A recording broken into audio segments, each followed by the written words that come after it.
iPhone 11 Pro Max. Battery health in service, less than 85%. Let's start diagnose to change to original battery.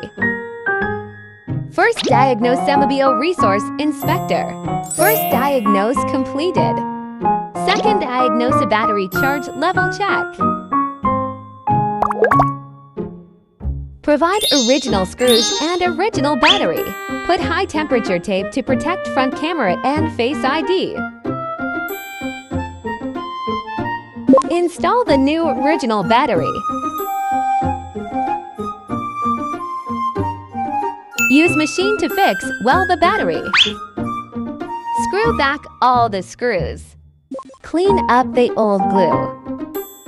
Third diagnose sorting system configuration.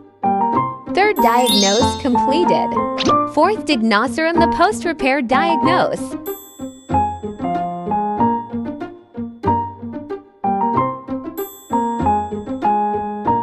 Post-repair diagnose completed.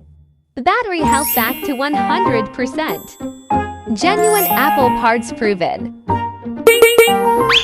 Put the water-resistant glue.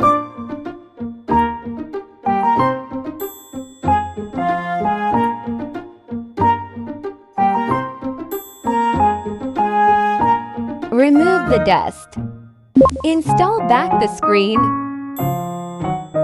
Use machine to fix the water-resistant glue.